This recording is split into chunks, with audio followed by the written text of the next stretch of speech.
Vou falar de um assunto assim há algum tempo que a gente já não fala aqui, inclusive achávamos nós que era um assunto que estava liquidada a fatura, mas lido engano, que é a questão da PEC 32.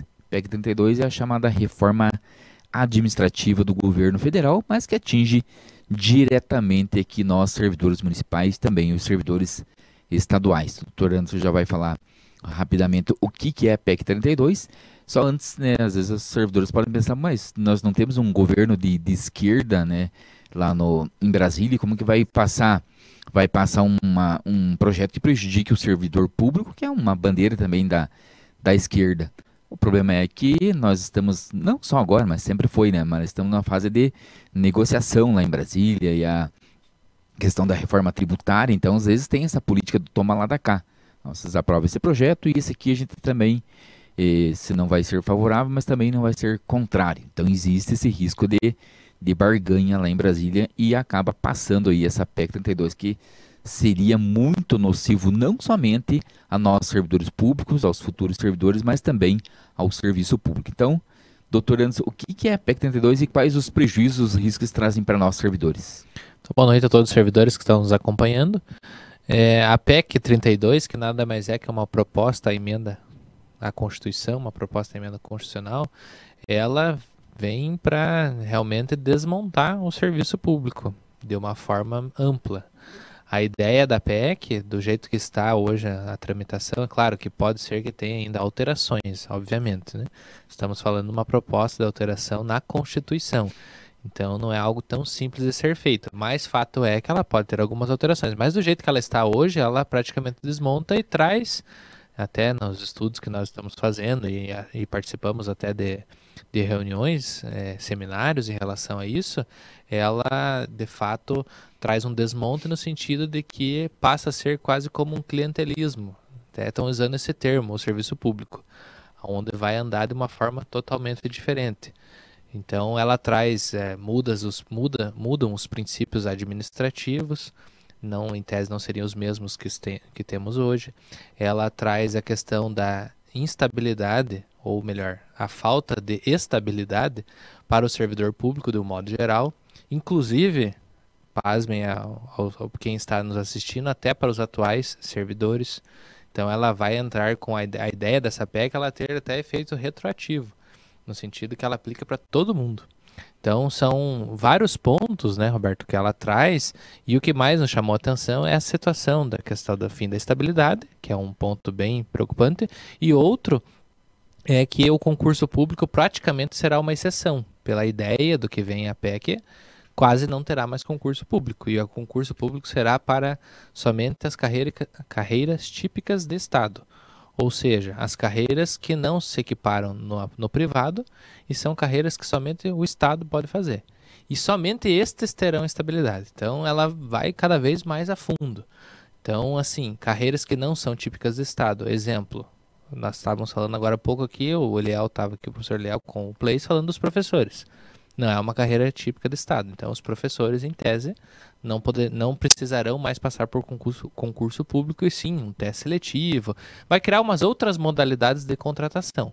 O que pode gerar um problema muito grande, porque pode virar, literalmente, né, Roberto, uma politicagem enorme. Aumentar o cabide de emprego, né? Exatamente. Então, o que é para ser a exceção da exceção, se passar a PEC 32 do jeito que está, ele passa a ser a regra, né? Então vira realmente um cabide, aonde no sentido de que pega geral, tanto na escola, quanto na unidade de saúde, quanto no passo, então de uma forma Em escola, por exemplo, Anderson, a ampla. diretora de escola hoje é uma professora, né, uma pedagoga, que é eleito pela comunidade, tanto pelos servidores quanto pela comunidade escolar, poderá ser, entre aspas, qualquer um que está passando na rua.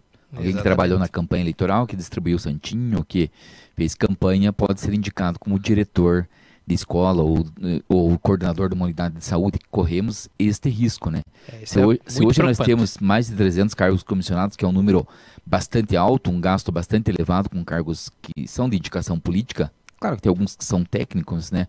Mas eles são de indicação política, né? De livre nomeação e exoneração pelo prefeito ou pela prefeita. Esse número poderá mais do que triplicar se a reforma administrativa passar. Outro exemplo, né, Roberto, a questão do biênio, né? Não poderá mais ter crescimento os servidores, inclusive os atuais, é bom frisar isso, não poderão, em tese, mais ter crescimento pelo tempo de serviço, somente o tempo. Vai precisar ter algo a mais. Então, congelaria todo o pessoal que tem crescimento e lembrando até para os servidores entender, isso não é só não é para o município de Ponta Grossa, tá? É algo alteração na Constituição, vale para todos os municípios, não é para o todos os município do Ponta estados. Grossa, mas os prefeitos vão aplaudir de pé. Vão ficar felizes da vida. Todos os municípios, todos os estados, né? Então, a única pessoal que está fora, a princípio, é o Poder Judiciário, né? O Poder Judiciário daí é uma... já conseguiram lá Como, que eles sejam... como diria o Bruno Henrique, né? Outro patamar, né? Outro patamar, né? Quer dizer, então... Bruno Henrique. Então, já foi tirado. O Judiciário está fora, né? Então... Logo tira os militares também, igual a reforma previdenciária. Né? Então como o Roberto falou no começo, isso aqui é o toma lá da cá, né? Tira um pouquinho daqui, aperta lá e tal. Mas assim, se por um acaso acabar passando, que nós torcemos que não aconteça, mas existe a possibilidade, uma situação bem preocupante. Tem também a questão de que não pode mais ter, nenhum servidor poderá ter mais de 30 dias de férias. Então, teoricamente pega até o pessoal do transitório, que hoje tem 45 dias. Então é uma série de situações onde esta PEC vem e se vier realmente, além de atacar diretamente o servidor, ela vai atacar o serviço público como um todo, né? Então você imagina você chegar na escola onde você sabe que a diretora tem um conhecimento técnico, a partir de tal data talvez não tenha mais. Então é bem preocupante mesmo. E estamos aí participando de seminários, né, Roberto? Isso, nós tivemos na última segunda-feira, foi segunda-feira passada, né? Acho que foi. Nós tivemos em Curitiba lá Retrasado, deputado, acho que já foi. foi há 15 dias, rápido. né? Deputado federal. Onde você perdeu a chave, né? Perdi minha chave. Se alguém viu um olho de chave em Curitiba, na região, sei lá perto do Sesc, fui eu que perdi. Tá por lá, então vou entregar aqui no sindicato. Tadeu Venere fez lá uma audiência pública, um seminário para falar desse assunto, debater esse assunto, porque está quieto, né? Então alguém tem que debater, né? É uma coisa que pode prejudicar os servidores. Semana que vem Semana que vem ou essa semana, Place? Cadê o Place? Essa semana o Place estará indo em Curitiba, inclusive ele recebeu um prêmio, um prêmio aí do Corém, da enfermagem, então estará lá em Curitiba sendo homenageado, e ele vai um pouco antes, aí na FESMEPAR, que é a Federação dos Servidores Públicos do Paraná.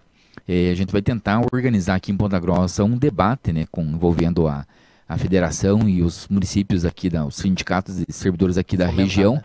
Para poder fomentar esse debate que está bastante quieto e é bastante preocupante para nós, porque quando está quieto, dá medo, né?